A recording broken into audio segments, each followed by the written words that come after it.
예, 팔복 5번째 시간입니다.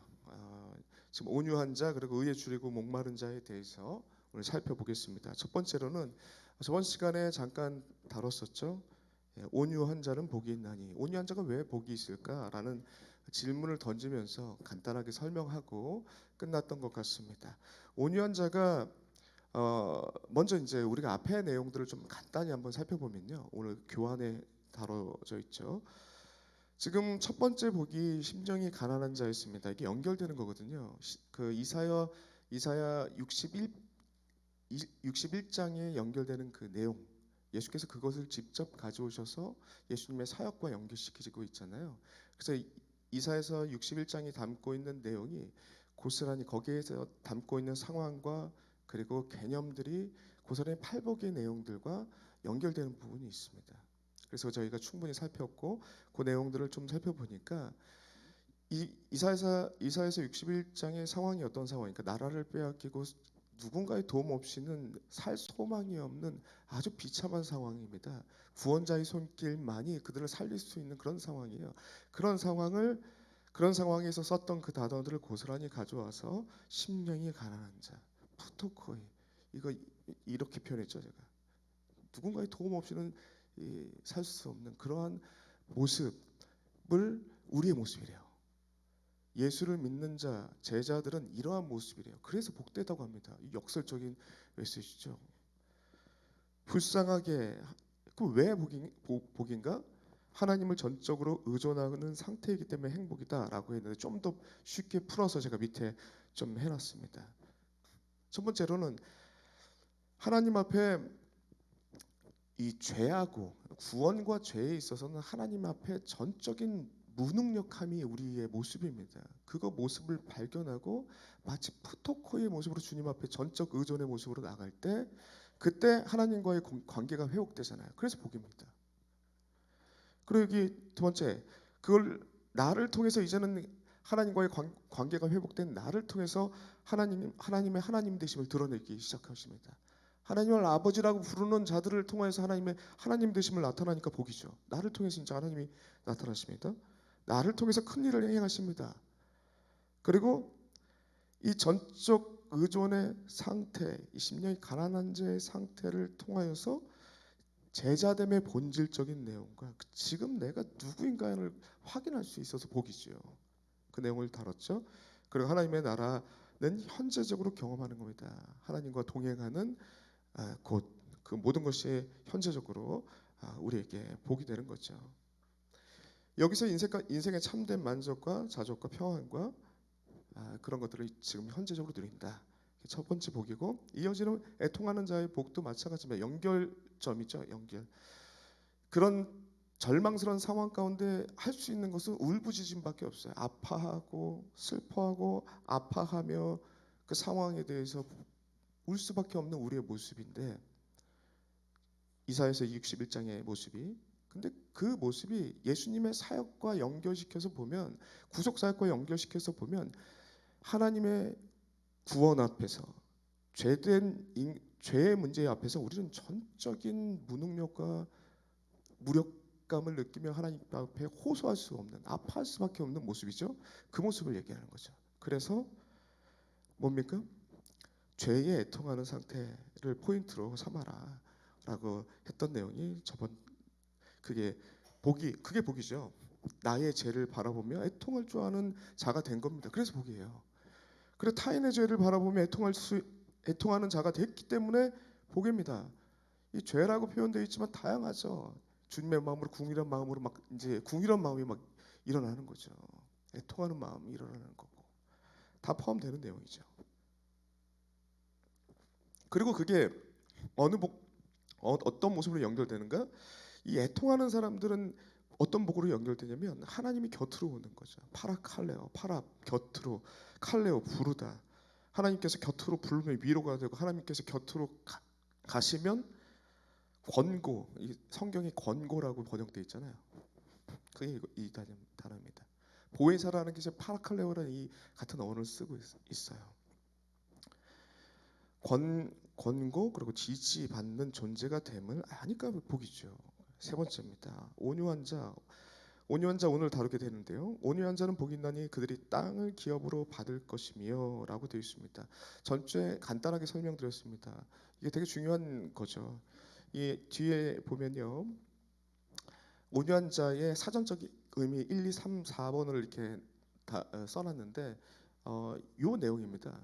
그래서 여기 제가 성사학당에서 성태호 목사님이 했던 식으로 여러분께 저번 주에 이제 소개해드렸는데 오늘 처음 보신 분들도 있으니까 간단하게 말씀드리자면요. 이 온유하자라는 그 의미는 첫 번째로는 이 팔레스타인 지역의 뜨거운 열기가 우리의 머리를 뜨겁게 달굴 때 어느 곳에서인가 불어오는 그 시원한 바람에 열기가 식어내리는 거 그걸 의미한대요.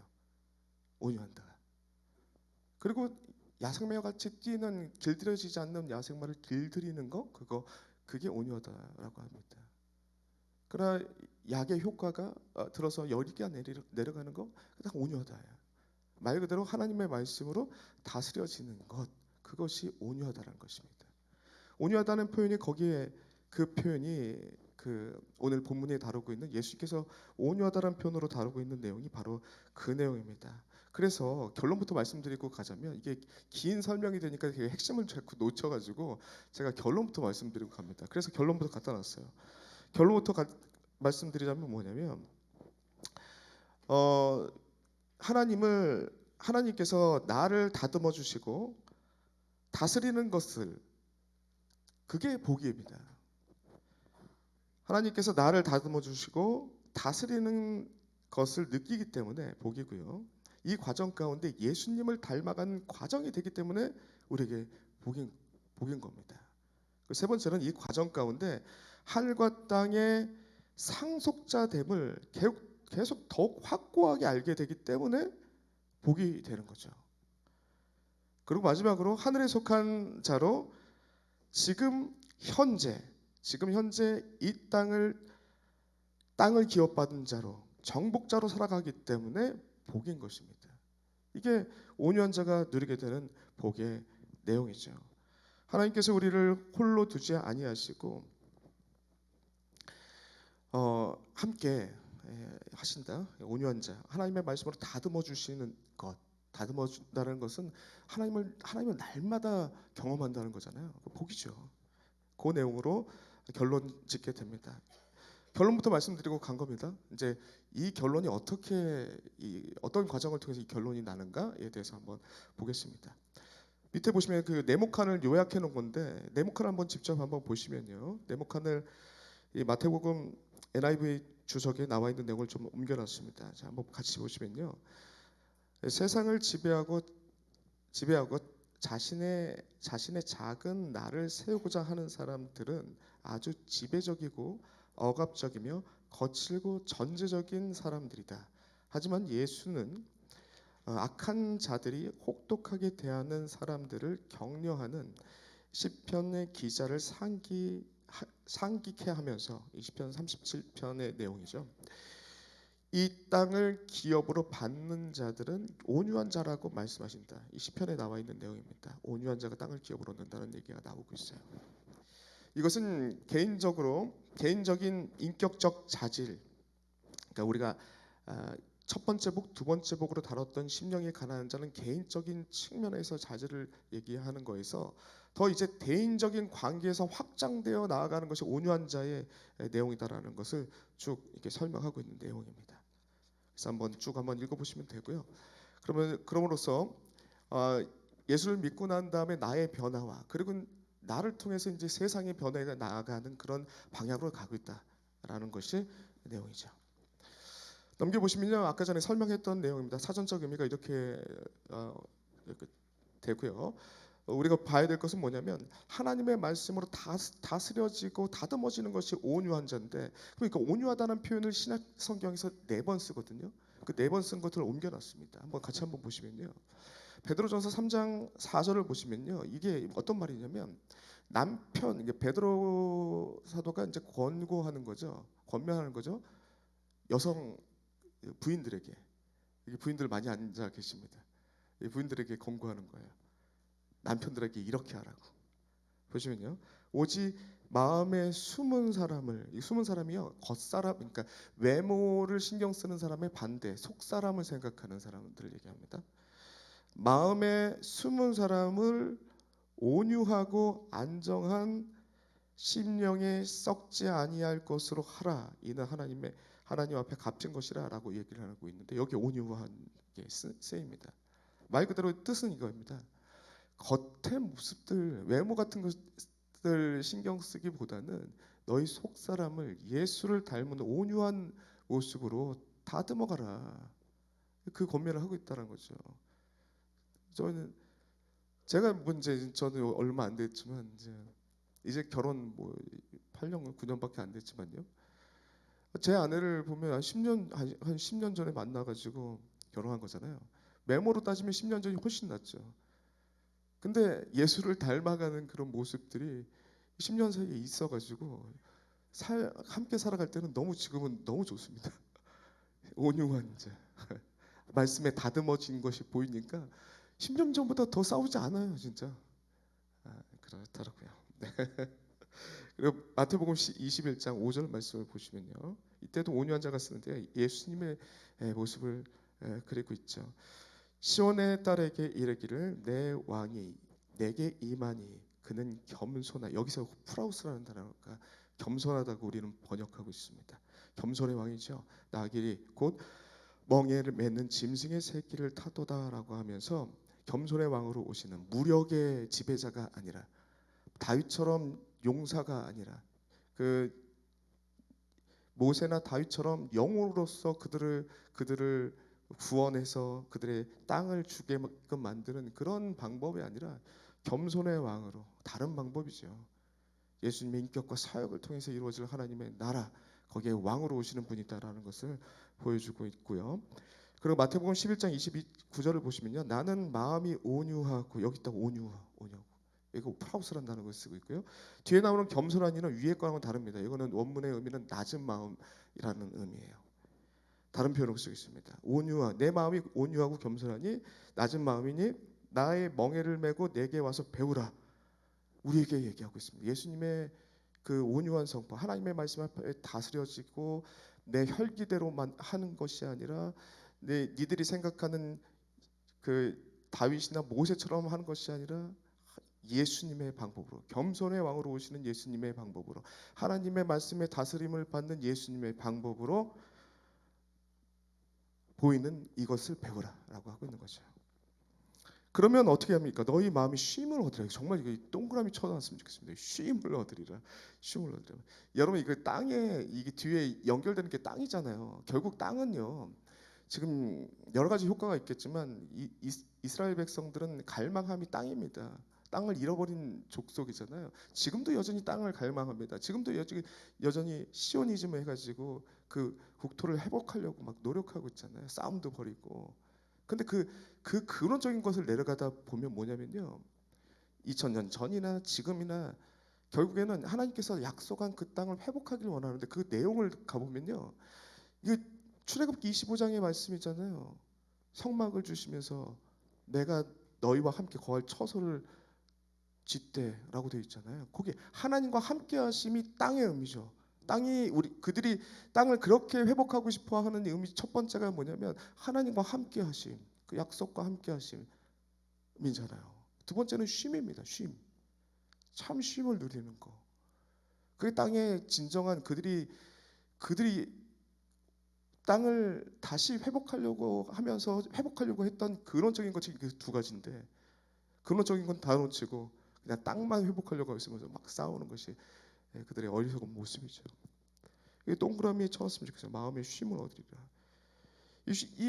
참된 그 주님께서 말씀하시는 그 땅을 회복은요, 하나님과 함께 하심의 그 땅의 의미, 참된 쉼이 있는 땅의 의미는요, 무력으로 되는 게 아니라요, 예수님의 인격과 사역을 통해서 하나님의 말씀에 다스려짐과 하나님 말씀대로 따라가는 이 온유함을 통해서 이루어진다는 것을 보여주고 있죠. 민수기는 밑으로 가야 되는데 제가 잘못 넘겨놨습니다. 네 번째는 신약성경에 나오는 네 번째는 마태복음 5장 5절, 온유한 자. 오늘 우리가 다루고 있는 거죠. 온유한 자, 하나님 말씀 앞에 다스림을 받는, 다스려지는 자들은 복이 있나니 그들이 땅을 기업으로 받을 것이며, 아까 제가 두 가지 의미 설명했죠. 땅을 기업으로 받는다, 하나님과 함께 거하는 땅, 쉼이 있는 땅을 말하는 거죠. 그리고 오늘 본문의 말씀은 유대인들의 1차 독자가인 제자들도 유대인이잖아요. 유대인들이 갈망하는 게 뭐였습니까? 땅이었습니다. 땅과 모세를 함께 얘기하는 거예요. 우리도 이 팔복의 5장 5절을 보면은 모세 딱 떠오르지 않습니까? 온 땅의 지면에 이와 같은 자 없는 그 모세, 온유한 자. 그리고 모세를 통해서 약속의 땅에 들어갔던 내용이 같이 생각나는 거죠. 우리도 생각나는데 2차 독자였던 유대인도 이 구절을 딱 듣고 나서 그 생각을 한다는 거죠. 그러나 그들이 갖고 있는 생각이 잘못됐다라는 것을 동시에 가르쳐 주는 거 하고 있는 것이죠. 여기 보시면요, 민수기 12장 3절에 나와 있는 이 사람 모세는 온유함이 지면의 모든 사람보다 더하더라. 이 프라우스라는 단어가 이 히브리어로 써 있지만 72역으로 바꿔보면 여기 프라우스 단어를 씁니다. 여기에 하나님의 말씀 앞에 다스려지는 거. 그렇다면 여러분들 그 모세의 온유함, 이 구절이 왜 나온 겁니까? 우리가 지금 민수기를 다루고 있었잖아요. 민수기 12장 말씀을 보면 미리암과 아론이 도전하잖아요. 도전할 때 하나님께서 너희와 모세의 차이에 대해서 얘기하면서 이렇게 얘기하고 있잖아요. 이 사람 모세가 온유함이 지면의 모든 사람보다 더하더라. 그리고 그는 나와 대면하여 아는 사람이다 라고 얘기하지 않습니까? 대면하여 아는 게 뭐예요? 하나님 말씀에 그들보다 더 하나님 말씀 앞에 부딪힘이 있고 다스림 받는 사람이다라는 얘기 아니겠습니까? 바꿔 얘기하면 같은 의미죠. 온유한 자. 산상본을 쓴 변종기 씨, 제가 초반에 논문을 좀 그분의 논문을 좀 설명했는데 책으로 쓴 게 있어가지고 제가 한번 봤는데요. 그 내용을 이 네모칸 안에 넣어놨습니다. 잠깐 중요한 내용을 좀 보시면요. 온유한 자는 강포한 자의 반대이다. 따라서 다른 사람에게 불의를 당하고 해악을 당해도 그것에 대해 저항하지 아니하고 복수하지 않는 자가 온유한 자이다. 아무런 잘못 없이 불의를 당하고 억울한 일을 당해도 인간적인 방법으로 대항하지 아니하고 오직 하나님만 바라보며 하나님의 갚아주심을 위로로 바라는 자들이다. 예수님처럼 욕을 받으실 때 대신 욕하지 아니하시고 고난을 받으실 때 위협하지 아니하시고 오직 공의와 심판하시는 하나님께 부탁하는 자, 그게 온유한 자다라고 얘기하고 있고요. 곧 오른편 뺨을 치는 자에게 왼편 뺨을 돌려대는 자들이다. 그런데 이것은 믿음 없이는, 여기 거기 빈칸의 믿음입니다. 믿음이 없이는 불가능하다. 정말 그렇죠. 우리가 어떻게 이걸 합니까? 이거 너무 억울한 일이잖아요. 혈기가 막 올라오잖아요. 내 기질이 올라오잖아요. 도저히 못 참겠다. 막 분노가 올라오고 그랬지 않습니까? 그러나 하나님을 믿는 자들은 한 가지가 더 생겨요. 우리는 온유한 자이고 예수님을 닮아가는 자들이고 예수께서 이렇게 살아가신 자들이 이렇게 살아갔는데 나도 이렇게 살아가야지. 그게 있는 자들이라는 거죠. 그래서 그 믿음이 있는 자, 오직 하나님을 의지하는 사람, 하나님의 갚아주심을 확실하게 믿는 사람만이 진정으로 온유한 사람이 될 수 있다. 정말 중요한 걸 얘기하고 있습니다. 이것은 자연적으로, 생리적으로, 성품적으로 불가능하며 오직 하나님께서 갚아주심과 상급을 바라는 믿음을 가진 자들만이 가능하다. 정말 그렇지 않습니까? 우리의 능력은 안 되죠. 말씀이 계속 나를 이끌고 가야 이게 가능하죠. 성도 여러분들, 하나님께서 우리를 온유한 자로 이끌어 가실 것입니다. 준비되셨습니까? 예. 여러분 이미 이 성숙한 온유한 모습이 다 드러나고 계십니다. 괜찮아요. 예수님을 믿는 자들은 그렇게 살 수밖에 없게끔 하나님께서 이끌어갑니다. 억울하고 답답하고 무기력함을 느낄 것입니다. 그러나 하나님의 일하심을 보는 통로가 될 것입니다. 그 안에서 참된 쉼을 찾게 될 것입니다. 땅을 기업으로 얻게 되는 놀라운 일들이 있을 것입니다. 그 다음 장 4페이지를 보시면요. 가로치기만 하고 좀 넘어가면 될 것 같습니다. 이 양용 교수가 마태복음 어떻게 읽을 것인가에 대해서 쓴 내용들을 같은 내용이에요. 하나님의 통치를 받는 제자들의 특징은 자신의 삶과 관계 가운데 하나님의 뜻이 이루어지기를 적극적으로 고대하며 기도하는 것이다. 고대하고 기도하는 것이다. 따라서 제자가 실제로 그처럼 의에 줄이고 목말라 할 때, 잠깐만요. 이거 지금 3페이지인데 지금 이거 좀 죄송합니다. 조금 이따 해야 되는데 잘못 페이지가 넘어갔어요. 죄송합니다. 네. 네네네네네. 3페이지입니다. 죄송해요. 그 5년자가 받는 땅을 기업으로 받을 것이며라고 하는 내용들이 나오죠. 그 내용은 가로치기만 하고 넘어가도 될 것 같습니다. 아까 충분히 설명드렸던 내용이에요. 여기서 말하는 땅은 1차적으로 미래, 그 문법적으로 미래형으로 되어 있습니다. 지금 당장 누릴 수도 있겠지만 1차적 의미는 미래입니다. 미래 새하늘과 새 땅을 얘기하고 있고요. 그리고 곧 성도들이 미래에 들어가서 살게 될 새하늘과 새 땅을 가리킵니다. 그리고 거기서 완전한 의가 거하며 어린 양 예수 그리스도의 피로 씻음 받은 자들만이 들어갈 수 있습니다. 그런데 우리는 현재 이 세상에서 그러한 천국의 복을 미리 맛보고 있습니다. 라고 하면서 현재 이 미래형으로 쓰이고 있지만 이 전체적인 내용이 천국이잖아요. 천국은 현재적으로 누릴 수 있는 복이라고 이미 얘기하고 간 겁니다. 1차적으로 문법적으로 미래형으로 되어 있어가지고 장차 받을 내용이지만 새하늘과 새 땅을 가리키고 있지만 결국 이 땅을 기업으로 받는 거 아까 두 가지 얘기했죠. 하나님과 함께하는 거, 참된 쉼을 누리는 거, 현재적으로 누릴 수 있다는 거죠. 그 얘기를 하고 있습니다. 양용 교수가요.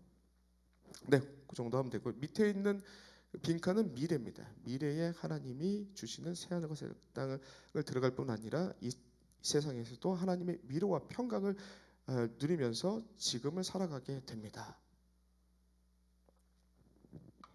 조지 레드가 얘기했던 예수의 인격과 사역을 통해서 현재화되는 거죠. 이 복이요.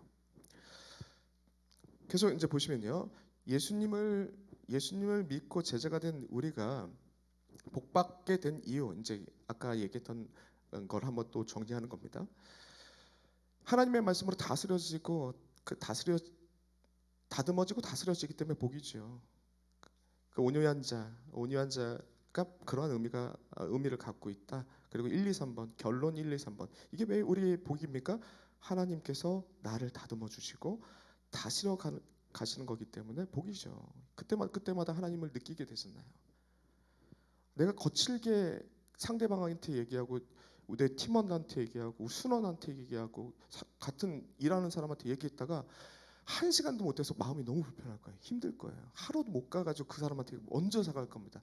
그 사람이 잘못했더라도 내가 너무 불편해서. 이게 믿는 자들 아니에요? 온유한 자의 모습 아니겠습니까? 하나님께서 우리를 다듬어 가신다. 하나님의 말씀으로. 예수님께서는 이렇게 안 했을 건데 라는 생각들로 이 과정 속에 예수님을 닮아가는 거죠. 그리고 이 과정 가운데 새하늘과 새 땅의 상속자임을 내가 더욱더 확고하게 알게 되는 거죠. 그리고 하늘에 속한 자로서 지금 이 땅에서 살아가는 그 은혜를 누리기 때문에 복이죠. 온유한 자, 땅을 기업으로 받는다. 하나님과 함께함과 참된 쉼이 거기 있는 거죠. 네 번째 복입니다. 의에 줄이고 목마른 자는 복이 있나니 그들이 배 부를 것이며 라고 되어 있습니다. 이건 좀 핵심적인 내용들 좀 다루겠는데요. 여기 보시면요, 우리가 이해해야 될 4가지의 단어를 좀 해놨습니다. 그리고 가로치기를 해놨는데요. 첫 번째 페이나우와 딥사우라는 그 표현은 한마디로 표현해서 갈망, 여기다 갈망 적어놓으십시오. 갈망. 그리고 하나님의 의를 표현하고 정의를 표현한 디카이노 시에네는 하나님께서 옳다 하시는 것, 옳다 여기시는 것. 빈칸에 그렇게 좀 적어주십시오. 헬라어 코르타조 같은 경우에는 물리적으로 배가 부르다라는 의미를 갖고 있는데 결국 이거는 나중에 이제 쭉 설명하면 이해가 되실 것입니다. 만족을 의미합니다. 만족. 인생의 참된 만족을 의미합니다. 그래서요. 핵심 포인트만 읽어보겠습니다. 핵심 포인트가 이게 결론이거든요. 주님은 이게 왜 우리에게 복이 되는지, 주님은 하나님께서 옳다 하시는 것에 갈망하는 상태가 된 것을 보시며, 우리가 갈망하는, 하나님께서 옳다 여기시는 의에 갈망하는 자가 된 것을 보시며 복이 있다 얘기합니다. 하나님의 의를 갈망하는 가운데 참된 인생의 만족을 찾게 되는 존재가 됐기 때문에 복이 있는 거죠. 이게 결론이에요. 그 전에 여러분들께 의에 줄이고 목마른 자라는 이 부분들을 다루면서 많은 설교자들이 시편 42편 사슴이 시냇물을 찾기에 갈급함과 같이라는 부분하고 연결해서 설명을 많이 합니다. 맞죠? 우리가 사슴이 당시 팔레스타인 지역 같은 경우는 이렇게 물웅덩이가 그렇게 많지 않아요. 그 물을 찾으려면 정말 생사를 놓고 이렇게 찾고자 갈망하는 그런 모습입니다. 이걸 보면서 제 이야기를 좀 한번 하고 좀 넘어가 볼게요. 그래야 여러분에게 확 의미가 와 닿기 때문에, 이 뒷내용이 그냥 넘어가기 때문에 한번 얘기해 보겠습니다. 제가 여기 교환은 없는 내용이에요. 그러니까 잠깐 간단하게 말씀드리겠습니다. 제가 그 3.1교회 청년부 간사를 할 때인데 50명을 이렇게 케어하는 간사를 할 때였는데 청년 때요.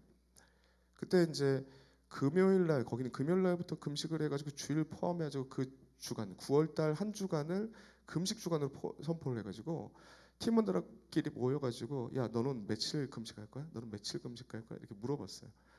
그렇게 하루 이틀 막 이렇게 나오더라고요. 어떤 애가 3일을 불렀습니다. 그래 너 3일? 내가 간사인데.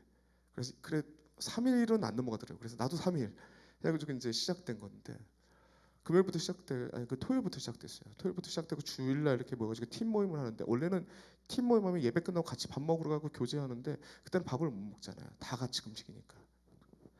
그래서 팔 거 없으니까 야 물 좀 사다, 물이라도 사다 먹자 그래가지고 거기 편의점에 있는 각종의 물들을 다 가져왔습니다. 한 5-6가지를 가져왔던 것 같아요. 얼음물까지 포함해가지고. 이걸 먹다 보니까 재미난 생각이 들었어요. 야 이거 물의 맛을 구별할 수 있을 것 같은데, 한 끼 두 끼를 금식하다 보니까 이게 물을 맛을 구별할 것 같아요. 그래가지고 물을 네 컵에다가 달아놓고, 자 이제 돌아서 게임을 하기 시작했는데 기가 막히게 다 알아맞힙니다. 뭐 에비앙도 있었고 삼다수도 있었고 스파클도 있었는데요. 스파클이 약간 그 비린탄 맛이 납니다. 굶고 드셔보셔요. 물 맛을 구별합니다. 이거 신기한 걸 경험했어요. 그 중에 가장 맛있었던 그 물은 뭐냐면 에비앙도 아니었어요. 삼다수가 제일 맛있었고, 삼다수 얼음물이 제일 맛있더라고요. 참고로 그렇게 말씀드렸고요. 그러고 난 다음에 월요일이 됐습니다. 이거 얘기하려고요. 월요일 됐는데 원래 너무 배고프잖아요. 물만 먹었더니. 그래서 저도 새벽 기도에 오려고, 제가 이제 부천에 살고 있었거든요. 부천에서 이제 저기 청파동까지 가야 되는데 용산 넘어서, 그래서 새벽 첫 차를 타려고 좀 늦게 일어났어요. 첫 차를 타야 새벽 예배를 갈 수 있었어요. 2부 새벽 예배를. 그래서 너무 늦어서 열심히 뛰었습니다. 빈속에 뛰다 보니까 이 위가 쪼그라드는 거예요. 겨우 타긴 탔는데 위가 점점 쪼그라들면서 이거 도대체 허리를 필 수 없을 정도로 위통증이 막 오더라고요. 그래서 막 이상하게 막 넘어오는 것 같고, 이러다가 배가 엄청나게 꼬이는 증상을 느끼고, 야 이러다 죽는다 라고 생각을 하고, 금식이고 뭐고 이러다 죽겠다 해가지고 바로 신도림 가기 전에 내리는 그 역이었던 걸로 기억하는데요. 문이 열리자마자 뛰어나가가지고 편의점 다 문 닫혀 있고 저기 그 동전 넣어서 뽑는 그 기계가 보이더라고. 열심히 뛰어가지고 그 동전을 막 넣고 가장 건더기 많은 코코팡을 막 눌러서 죽겠거든요. 그걸 딱 넣고 딱 가득 연 다음에 막 먹었더니 쭉 들어가면서 이게 뭉쳐있던 위가 확 펴지면서 눈이 밝아졌더라. 그런 경험을 하게 됐습니다. 그런 굶주림의 경험을 하고 난 다음에 어떤 생각이 들었냐면요. 굶주리면요 집중하게 되더라고요. 한 가지 먹는 거 한 가지 먹는 거 한 가지에 집중하게 돼. 이거 그리고 두 번째는 뭐냐면 생존을 위해서 가치 있는 걸 선택하는 거죠. 아니 저한테 그 상태에서 저한테 너 1억 줄게 코코팜 줄 1억 줄까 코코팜 줄까라고 하는데 저는 코코팜 합니다. 집중하게 돼. 굶주리게 되니까 세상 오만 잡념은 없어지고 먹을 거 하나에 집중하게 되고요. 두 번째는요. 생존을 위해서 가치 있는 선택을 하게 돼요. 오늘 본문 보시죠. 오늘 본문 보세요. 뭐 많은 내용들이 있지만 이게 핵심적인 내용입니다. 오늘 본문을 보시면 의에 줄이고 목마른 자. 의에 이렇게 집중하고요. 다른 거 잡념 싹 써지고 의 하나만 집중하게 되는 상태. 그리고 줄이고 목마른 자. 다른 어떤 것을 줘도 바꿀 수 없는 그 하나님께서 옳다 하시는 걸 붙잡는 자. 그게 우리라고 하는 겁니다. 이해하셨죠? 그런 자들이 그들이 배부를 거라고 얘기합니다. 의미상으로 만족, 참된 만족이요. 이건 뭐 설명도 필요 없잖아요. 우리가 믿는 자들이 세상에 지금 지금 이 시간에 앉아 있는 것보다 세상 나가서 뭐 사우나 나가든지 맛있는 것을 찾아가는 것이 더 유익할 수 있다라고 사람들은 얘기하잖아요. 그런데 우리 그런 거보다 하나님 말씀을 더 깊게 아는 것이 내 인생의 참된 가치이자 행복이잖아요. 그런 상태가 됐습니다, 여러분들은. 그러니까 이 자리에 앉아 있는 거예요. 의에 줄이고 목마른 자들입니다. 그들이 인생의 참된 만족을 얻게 된다고. 인생의 참된 만족. 배부를 것입니다. 인생의 참된 만족. 이게 그 내용이라는 거죠. 그러면 쭉 넘어가시면요, 그 내용을 좀 다루고 있고요. 헬라어 코르타조는 뭐 만족을 의미하는 단어인데 풀과 목초지. 그러니까 이게 중요한 거는 목자에 의해서 내가 하는 게 아닙니다. 신적 수동태. 그때 위로를 받을 것이며 그래서 같은 그 용법입니다. 하나님께서 하시는 거예요. 그가 목자가 돼서 우리를 만족시켜 주시는 거죠. 그 내용들이 나옵니다. 그래서 성경에 나와 있는 내용들을 보시면 오병이어 사건들 먹는 것 육체적으로 배부르게 했지만 그게 그 의미에서 끝나는 게 아니죠. 예수를 통해서 참된 영적인 배부름을 너희에게 허락하실 분이 여기 있다라는 것을 보이는 것이고, 그리고 수가서 여행할 여인에게 물을 소재로 얘기를 하면서 참된 영생하는 물을 얘기를 하시죠. 그리고 복음서를 보면 다양하게 예수님을 자기를 먹을 거로 비유합니다. 그 내용이 나오죠. 생명의 떡이요 마르지 않는 물이요 빵과 포도주요라고 하면서 예수 그리스도를 통해서 너의 갈망함과 갈증함이 해결되는 것, 인생의 참된 갈증함이 해결되고 만족을 이끄신다는 것이 고스란히 담겨져 있는 내용입니다. 그래서 여기 4페이지 첫 번째 가로는요, 신적 수동태죠. 코르타조는 신적 수동태로 하나님께서 하시는 겁니다. 하나님께서 우리에게 만족을 주시는 것이죠. 그리고 두 번째 가로는요, 하나님 때문에 그들의 영적 필요가 완전히 만족됨을 얻게 된다는 의미다. 이게 존 더반이 쓴 주석책에서 나와 있는 내용입니다. 나중에 한번 쭉 한번 읽어보시면 되고요. 정말 중요한 내용이 뒤에 나오기 때문에 이거 좀 다루고 끝내겠습니다. 두 번째 내용은요, 그렇다면 뭐를 우리가 이렇게 갈망해야 되고 굶주린 자처럼 찾아야 되는 내용이 딱 한 가지입니다. 의. 하나님께서 옳다 여기시는 거. 5페이지 의. 그럼 의가 뭔가? 예수께서 말씀하신 디카이오 수네라고 쓰고 있는 이 의, 옳다 하는 것, 그 단어적인 의미는 알죠. 근데 이 단어적인 의미가요, 구약 성경으로 통해서 오는데 구약 성경 두 가지 단어입니다. 이건 제가 그냥 저를 보세요. 저를 보시고 저를 보고 간단히 설명하겠습니다. 두 가지의 단어에서 오는 거예요. 그 개념을 예수께서 가져오셔서 디카이오 수네라는 표현으로 쓰고 있는데 그냥 구약에 어떤 표현을 갖고 있느냐? 이 체다카와 미시파트라는 단어인데, 체다카는요 그 어원적 의미가 딱딱한 자를 의미합니다. 옛날에 자가 없었잖아요. 그래서요, 팔꿈치, 여기 손끝에서 팔꿈치까지 오는 나무 막대기를 자로 썼어요. 딱딱한. 이 체다카가 거기에 어원을 두고 있습니다. 이 딱딱한 이 자를, 이 길이를 재는 자가 어원이에요. 이 얘기는 무슨 얘기냐면, 이 기준이 된다, 기준이 되는 자, 이게 의미적 파생을 가져오면서 삶의 인생의 기준이 된다. 체다카. 이게 사람에게 덧붙여 쓰이면서 하나님의 의의 기준으로 살아가는 사람들이다. 하나님의 말씀의 기준으로 살아가는 사람들이다. 체다카. 그렇게 써요. 그래서 여기 한번 보시면요, 예 1번에 보시면 6장 9절이죠. 노아가, 이것이 노아의 족본이라, 노아는 의인이요. 이거 체다카라고 쓰여 있습니다. 체다카. 하나님의 말씀의 기준으로 살아가는 사람은 노아. 그런데 그가 당대의 완전한 자라, 그는 하나님과 동행하였으며, 두 가지 의미가, 똑같은 의미가 두 번 쓰이는 거예요. 강조하는 거죠. 말씀의 기준으로 체다카로 살아가고 말씀의 기준을 따라 살아가는 것이 노아. 그런데 하나님과 동행하였다. 똑같은 의미죠. 두 번은 쓰는 거예요. 두 번. 같은 의미입니다. 체다카가 나오면 하나님의 말씀으로 살아가는 사람을 얘기하는 거구나. 말씀의 기준으로 판단하는 사람들을 얘기하는구나. 이 예를 통해서 나와 있는 내용입니다.